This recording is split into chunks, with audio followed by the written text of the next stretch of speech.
যারা তরিকাপন্থী, যারা পীর মুর্শিদের ভক্ত, খলিফা, আশিক, তাদের অন্তরের মধ্যে আঘাত না দেওয়াটাই উত্তম।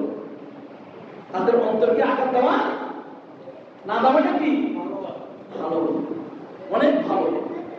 চেষ্টা করবেন তাদের অন্তরের মধ্যে যাতে কুরআন না মারে না, তাদেরকে মহব্বত দিবেন, তাদেরকে ভালোবাসবেন, তাদেরকে মহব্বত করবেন, তাদেরকে ভালোবাসা দিবেন, তাদেরকে ছুরি মারবেন না, তাদেরকে কুরআন মারবেন না, তাদেরকে ক্ষমতা দিয়ে আক্রমণ করবেন না, তাদেরকে ভালোবাসার চেষ্টা করুন, মহব্বত করুন।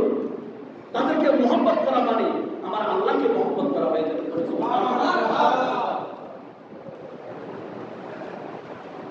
আল্লাহ বলিরা যুগে যুগে কালে কালে সর্বময় সর্ব অবস্থায় বিরাজ করে, কিন্তু আমাদের চোখ আর আল্লাহর ওলিদের চোখ এক নয়। আল্লাহর ওলিদের নয়ন আর আমাদের নয়ন এক নয়। আমরা দেখি না, বুঝি না, কিন্তু আল্লাহর ওলিরা সব দেখে, সব বুঝে। সুতরাং একটা কথা বলার আগে ভেবে চিন্তা করে কথা বলতে হবে, ঠিক কিনা? এতে বরকত, রহমত এবং মুক্তির পথ খোলা থাকে, ঠিক কিনা?